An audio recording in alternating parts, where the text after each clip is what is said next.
Hello বন্ধুরা, আমরা চলে গেছিলাম আজ সেক্টর 5 আমার ভাগ্নির শুটিংয়ের পারপাসে। তো আমার ভাগ্নিকে দেখো সবাইকে কেমন হাই করে দেবে। হাই করে দেওয়ার পরেই আমরা চলে গেলাম। এই হলো আমাদের উবের ড্রাইভার, আর আমরা যাচ্ছি এখন সেক্টর 5। তো সেক্টর 5-এ আমাদের শুটিং আছে প্রাইম ভিউয়ে। তো আমরা যেতে যেতে লোকেশানগুলো দেখতে থাকলাম। বেশ সুন্দর পরিবেশের মধ্যে আমরা পাড়ি দিতে থাকলাম। তো কলকাতায় প্রাকৃতিক দৃশ্যগুলো দেখতে দেখতে আমরা বিশ্ব বাংলা পৌঁছে গেলাম। তো বিশ্ব বাংলা যে রেস্টুরেন্টটা আছে সেটা হলো এটাই। তো বেশ ভালোই লাগছিল। তো এটা আরও কাছ থেকে দেখাবার জন্য আমি অনেকটাই জুম করলাম, কিন্তু আমার ফোনের ব্যাকআপ অতটা ভালো নয়, ক্যামেরা ব্যাকআপ। তো তার জন্য আমরা পুরোটা দেখাতে পারলাম না। বিশ্ব বাংলা টপকে আমরা চলে এসেছি নিউ টাউনের। নিউ টাউন টপকেই আমাদের ডেস্টিনেশন প্রাইম ভিউ। এখান থেকে আর মাত্র 2 মিনিটের পথ। তো আমরা মোটামুটি পৌঁছেই গেছি হিসেব মতো। তো চলো দেখা যাক কি হয়। তো বিল্ডিংগুলো বেশ ভালোই লাগছিল দেখতে। তো আমার ভাগ্নি খুব এনজয় করেছে আজকের দিনটা। আর চলো আমরা চলে এসেছি। এবারে আমরা গাড়ি থেকে নামলাম ওলা থেকে। তো এই হলো আমাদের আর একটা মেয়ে, বড় মেয়ে। এটা আমার জামাইবাবু। এই যে আমার ভাগ্নি। তো বেরিয়ে পড়লো। সর্বশেষে আমার বোন নামছে।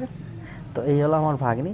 দেখো আমার ভাগ্নিকে আমি ডাকছি, ও কিছু ভিআইপি মানুষ, ইন্ডিয়া বুক অফ রেকর্ডে ওর নাম তুলেছে।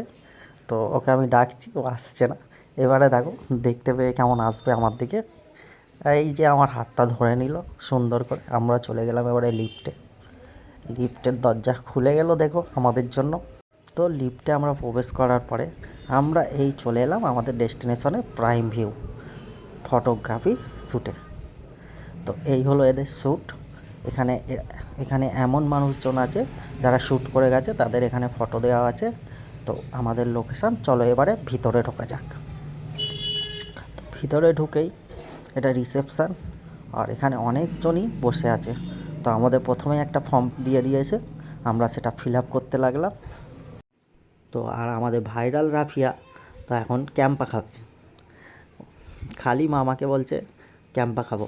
তারপরেই আমাদের শ্যুটের টাইম হয়ে গেছে। তো এবারে আমাদের ভাগ্নির শ্যুট চলছে। তো এই ম্যাডামটা বেশ ভালোভাবেই রাফিয়াকে বোঝাচ্ছিল যে কীভাবে শ্যুট হবে, কীভাবে শ্যুট করা যাবে। চকলেট দেবে নাম করে। আর আমার ভাগ্নি পুরো রেডি শ্যুটের জন্য, তোমরা দেখতেই পাচ্ছ। বেশ কিছুক্ষণ ধরে নখরা করে আমার ভাগ্নি এবারে শ্যুট চালু করলো। যেহেতু ভাইরাল, ইন্ডিয়ান বুকস অফ রেকর্ডে নাম তুলেই দিয়েছে। তো তো ভাইরাল যখন একটু তো নখরা করবেই। তো দেখতেই পাচ্ছ কীভাবে শ্যুট হয়, শ্যুটের প্রসেস। তো আমাদের শ্যুটের প্রসেস চলছে, আমার ভাগ্নি পোজ দিয়েই যাচ্ছে। বেশ সুন্দর লাগছে আমার ভাগ্নিকে, বেশ সুন্দরভাবে মেকআপ করিয়ে একদম রেডি করে ওরা একদম ফটোশ্যুট করছে। তো এই ফটোশ্যুটগুলো অ্যামাজন, ফ্লিপকার্ট, মিন্ত্রা, হ্যাঁ, এইসবে অ্যাড শ্যুট হচ্ছে। এটা শ্যুট করতে করতে একটু নার্ভাস ফিল হয়ে গেছিলো। তারপরে আমার বোন গিয়ে ওকে বোঝালো যে বাবু এইভাবে পোজ দাও। আর ওই ম্যাডামটাও খুব ভালো বোঝাচ্ছিল আমার ভাগ্নিকে। একদম ছোট মানুষ, 2 বছর সবে 8 মাস বয়স। এই বয়সে শ্যুটিং করলে কি হবে বলো। তো চলো শ্যুটিং চলছে, ওকে যেমনভাবে বলছে ও তেমনভাবেই শ্যুটিং করছে। আর ম্যাডামটাও বলছে ঠিকঠাকভাবে ফটোটা তুলে নাও তাড়াতাড়ি। ওপরের দিকে দেখছে, বলছে ওই দেখো হাতি হাতি। ম্যাডামটা হাতি হাতি করছে আর ও ওদিকেই তাকিয়ে আছে।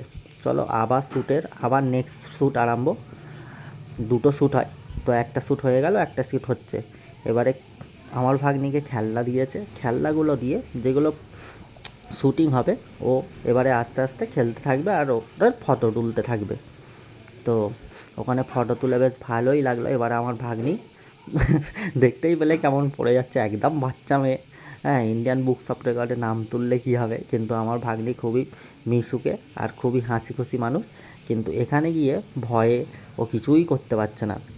তো যাই হোক, ম্যাডামটা বেশ ভালোই ফটোশ্যুট হলো। আর দেখতেই পাচ্ছ কী সুন্দর বসে আছে আমার ভাগ্নি, কী মিষ্টি না দেখতে। তো শ্যুটিং করতে করতে আমার ভাগ্নি খুব ক্লান্ত। তো এরপরে আমাদের শ্যুটিং শেষ হয়েই যাবে। এবার আমাদের শ্যুটিং প্রায় শেষ। ফ্রেশ হয়ে যাওয়ার পরে আমার ভাগ্নি ক্লান্ত খুব, ওর মায়ের কোলে শুয়ে আছে। আর এটা হলো আমাদের রিসেপশান। এবারে আমরা কথাবার্তা বলার পরে আমরা এবারে বেরিয়ে পড়লাম ইকো পার্কে। চলো আমরা ইকো পার্ক আসছি। তো বাসে করেই গেলাম ইকো পার্কে, উবের করেনি। তো বাসে করে যেতে যেতে প্রাকৃতিক দৃশ্য দেখতে দেখতে আমরা পৌঁছে যাচ্ছি ইকো পার্ক। আর এটা তুমি দেখতেই পাচ্ছ, বেশ খুব সুন্দর পরিবেশ। আর আমার ভাগ্নিকে দেখো আমি কী করছি, ও আমার দিকে দেখতে চাইছে না, আমি ওকে ক্যামেরার দিকে জোর করে তাকালাম। তো এটা হলো ইউকো ব্যাঙ্ক অফ ইন্ডিয়া। তো দেখে মনে হচ্ছে ত্রিভুজ আকার, কিন্তু এটা ত্রিভুজ আকার না, এটা পুরোটাই চৌকো। তো চলে এলাম আমরা বি গার্ডেন বলছি, ইকো পার্ক। ইকো পার্কে এসে আমার ভাগ্নির জেদ, আমি একটু ড্যান্স করব মামা। চলো আমি একটু ঘুরিয়ে দিলাম। ইকো পার্ক থেকে ঘুরে চলো সাবওয়ে দিয়ে আমরা যাচ্ছি এবারে বাড়ির উদ্দেশ্যে। তো আমার ভাগ্নি দেখো কেমন হাঁটছে, সবাইকে টাটা দিয়ে একটা হামি দিয়ে, হ্যাঁ এবারে আমরা উদ্দেশ্য আমাদের বাড়ি। তো অনেক টায়ার্ড সকাল থেকে সবাই। চলো, আর এই দেখো আজকে যে আমরা বাড়ি ফেরার সময় আকাশের কন্ডিশানটা দেখো, এত সুন্দর লাগছিল আকাশটা যে ধারণারই বাইরে। এই বলে আমি আমার ছোট্ট ব্লগ শেষ করলাম। চলো আমার ভাগ্নি রাফিয়াকে তোমরা সবাই আশীর্বাদ করো, ভালোবাসো, দোয়া করো।